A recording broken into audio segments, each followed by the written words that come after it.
A paz do Senhor Jesus Cristo, queridos irmãos. Minha Bíblia está aqui aberta em Efésios capítulo 6, versículo 13. Portanto, tomai toda a armadura de Deus para que possais resistir no dia mau. Amados, nessa batalha espiritual, o Senhor nos salva em Cristo, nos santifica no Espírito para nos levar à maturidade e ao domínio. Nos levar à maturidade, que é resgatar imagem e semelhança, e manifestar o reino de Deus, a grandeza de Deus, e impactar este mundo com a glória de Deus, com o sangue expresso do jugo, trazendo-as a Cristo maravilhados. Estamos aqui em 1 Pedro 2,9 para revelar as grandezas de Deus. Então, Deus nos salva do pecado para uma comunhão com Ele. E essa salvação vem através do sangue de Jesus, Nós colocamos a nossa fé na obra consumada de Jesus Cristo. O Espírito Santo entra em nós e começa a nos ajudar a fazer uma faxina espiritual, a tirar todo o mundanismo, carnalidade, incredulidade, todo lixo, todo resíduo, todos os efeitos da queda que ficaram no coração. E começa a implantar a sabedoria de Deus, a paz de Deus, a alegria de Deus, o amor de Deus. Começa a nos ensinar a viver a vida abundante, que é boa, perfeita e agradável. Essa nova vida que nós ganhamos, para a qual nós fomos salvos, é então para manifestar o reino de Deus. E isto de uma forma completa.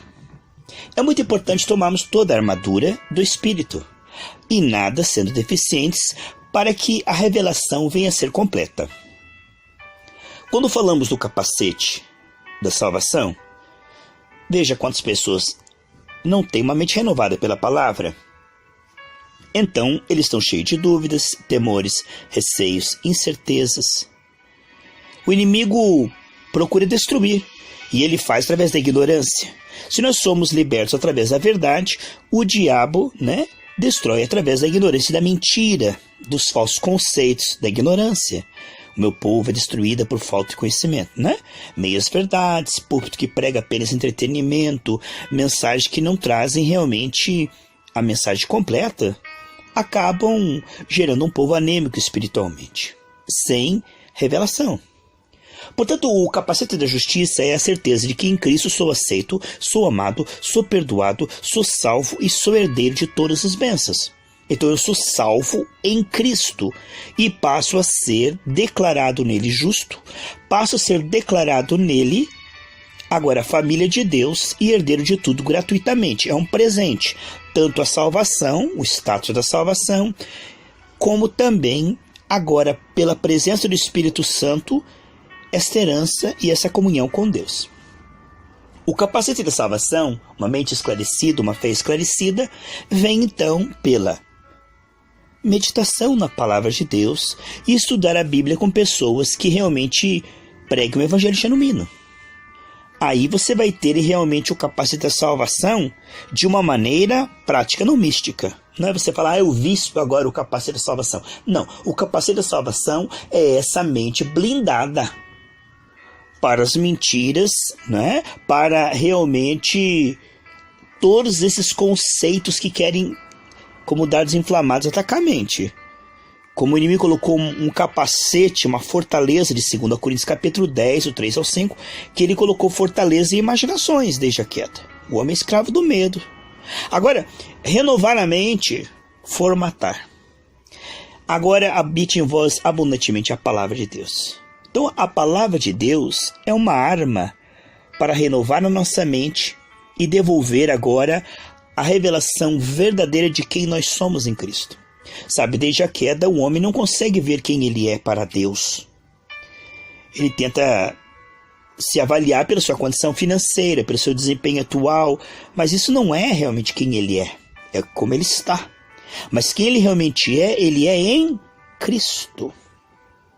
O capacete da salvação é saber que nós temos um mediador entre nós e Deus, que é o justo, o advogado, o Senhor Jesus Cristo, e que por causa de Jesus, ele pagou o que faltava para Deus nos aceitar, nos perdoar, nos curar, nos abençoar. O capacete da salvação é entender que Deus me olha, me aceita, me ouve, me atende por causa de Cristo. Do começo ao fim da salvação. É pelo sangue de Jesus que sou salvo, aceito, não é pelos méritos pessoais. O capacete da salvação é a compreensão de que quando eu me arrependo, o sangue de Jesus me purifica de todo pecado. Quando eu falo da couraça da justiça, não é algo místico também. Estamos falando aqui de proteger os órgãos internos, o coração, o fígado, o pulmão, todos os órgãos internos, é que a couraça. Nós estamos falando do que, amados? Se nós falamos que o capacete da justiça tem a ver com a meditação na palavra de Deus, no jejum, no estar junto com pessoas cheias do Espírito Santo, meditando, tendo alegria na lei do Senhor. A couraça da justiça, a proteção dos sentimentos, está falando o que, irmãos? De aprendermos que nós nascemos de Deus para amar e perdoar. As pessoas que estão à nossa volta, independente se elas falhem, fracassem ou errem, Deus nos chama, assim como fomos perdoados, para perdoar. Porque isso é agradável a Deus, porque Deus é uma aliança conosco. Quando não perdoamos, somos entregues a atormentadores. Quando nós justificamos a nossa mágoa, ressentimento e inimizade, se é obra da carne, a Bíblia diz que os que tais fazem não herdarão o reino dos céus.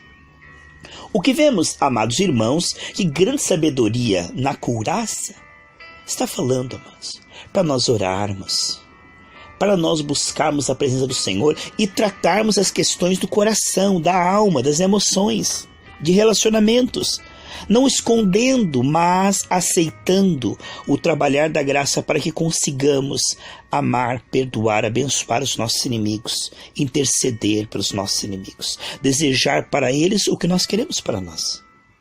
Portanto, vemos aqui que tomar a armadura do Espírito não é algo místico, mas é algo que nós recebemos através da nossa consagração voluntária, sábia, o culto racional diário. Aqui nós estamos vendo que nós fomos salvos para resgatarmos aqui dentro imagem e semelhança e aqui fora o domínio. O domínio que vai sujeitar as obras do diabo, como Cristo fez. Em Atos 10:38 diz que ele ia por toda parte desfazendo as obras do diabo, curando todos os enfermos, porque Deus era com ele. E ele diz assim: como o Pai me enviou, eu envio vocês. Agora, nós, resgatando a imagem e semelhança, resgatando uma mente que tem fé, um coração que ama e perdoa, um coração que adora a Deus, um coração que intercede pelos perdidos, um coração que busca a Deus. Então temos as sandálias da preparação do Evangelho, estarmos envolvidos com a causa de Deus, que é o reino de Deus e sua justiça. Olha, servir a Deus é servir pessoas. Portanto, estar apto, colocando as sandálias do Evangelho, não é dando panfletinho de porta em porta, sendo inconveniente, falando na carne, como uma goteira. Não. Testemunho, bom testemunho, intercessão e evangelização de uma maneira, como a Bíblia diz, Colossenses 4 até o 6, diz, aproveitando bem as oportunidades. Então você não cria oportunidade, Deus cria, e aí você vai falar de forma agradável. Aqui nós temos então, para tomarmos as armaduras do Espírito de uma maneira sábia, prática, histórica, mas não mística. Temos aí a meditação na palavra de Deus, a oração, o jejum, a intercessão, o bom testemunho, a evangelização. E aí vamos continuar. Nós falamos então.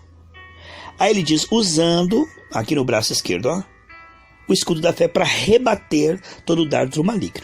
Aí vem uma situação de enfermidade, aí vem uma situação financeira contrária, vem uma situação na família contrária. O que é o escudo? É você lembrar-se do que a palavra de Deus diz e ficar firme na palavra e rebater tudo aquilo que quer contradizer a palavra. Nós não vivemos por vista, mas vivemos por fé, de 2 Coríntios 5:7. Então o escudo da fé não é uma coisa mística.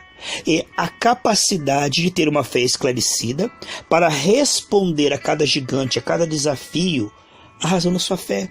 É saber que você é mais que vencedor. É saber que você tem a fé do Senhor. É saber que Deus está com você e que Ele se move quando você ora. Então o escudo da fé é uma arma defensiva. Quando algo ruim acontece no visível, você diz, toda ferramenta preparada contra mim não prosperará. Você defende o seu coração dos temores, da dúvida, do receio, pregando para si mesmo, dizendo, ó minha alma, por que você está abatida? A arma de defesa é lembrar-se, é trazer à memória, é considerar que você em Cristo realmente não corre perigo, ou já é mais que vencedor. Você não vai poder usar a espada do Espírito se você tiver coração amedrontado, porque a espada é da fé. E então, no dia que eu tiver medo, diz o Salmo 56:3, eu decido confiar no Senhor. Eu terei essa atitude. Então, antes de eu usar a espada do Espírito, eu preciso do escudo da fé, ou seja, pregar para mim mesmo, trazer à memória o que me dá esperança. Ter esse diálogo interior, né? Aquela mulher meditava consigo mesma: quando eu tocar nele eu vou ser curada. Essas meditações, eu disse, aquele que medita nessa palavra, tudo que fizer, olha, o fizer está aqui, mas meditar, certo? Jesus passava o tempo no monte, quando ele descia, a virtude do Pai estava com ele para atacar. Então, para atacar, nós precisamos de arma de defesa também. Quando nós vemos que o Senhor Jesus Cristo é o nosso exemplo, olha só, o escudo da fé é você não ser um ouvinte esquecido, mas você, como faz a vaca que come e fica ruminando aquela comida, né? Você fica então o que, irmãos? Meditando naquilo, trazendo a memória. Cada situação que acontece, você diz: mas o Senhor está comigo como guerreiro invencível. Jeremias 20:11. O Senhor está comigo como guerreiro invencível. Então, esta meditação vai devolver a você a fé, a paz. Aí você vai semear na paz. Vamos dizer que aqui veio uma notícia ruim. A primeira coisa que a tua carne vai é temer, é duvidar, é dizer alguma coisa. Então, antes de você usar a espada do Espírito, você precisa do escudo, que é o quê? Recompor-se e lembrar-se de quem você é, o que você tem, o que você pode. É contradizer aquela voz que está dizendo está escrito com o também está escrito. Veja só que coisa maravilhosa. Não é algo místico o escudo da fé. O escudo da fé é o seguinte: o Espírito Santo te fará lembrar do que você tem meditado. Então você medita, você estuda, você busca conhecimento, você ouve os áudios, e na hora do apuro o Espírito Santo te fará lembrar. Esse é o escudo da fé. É a capacidade de ter argumentos da palavra, promessas, para contraditar aquela situação e dizer: não, mas Deus está comigo. Não, mas eu tenho fé. Não, mas eu posso vencer. Então é essa determinação interior, esse recompor interior, para depois você usar a espada, mas com fé. Porque não adianta você ser atacado e já usar a espada de uma forma mística, de uma forma medrosa. Em nome de Jesus que Paulo prega, sai demônio. Não vai adiantar. A fé não vai funcionar se você não lidar com a sua carne, com o medo, com a dúvida, com aquelas coisas que vêm antes da fé. Então, todos os dias somos entregues à morte para escolher a vida. Então, a primeira coisa que acontece quando somos atacados, diz lá em 2 Crônicas 20, que quando Josafá foi atacado, ele teve medo e começou a buscar o Senhor. Né? Não ignore que você tem uma carne. E a carne fala, as circunstâncias falam, o diabo fala. E é preciso ter o escudo. Ou seja, voltar para a fé e sair do medo. Quando você sai do medo e volta para a fé, você usou o escudo. Agora voltou para a fé? Agora você pode usar a espada, que são as declarações dos justos. Como o diabo teme e treme, irmãos, de pessoas, como de 2 Coríntios 4:13, eu criei, por isto falei. Aqui estão as declarações, as determinações de decreto. Rei fala por decreto.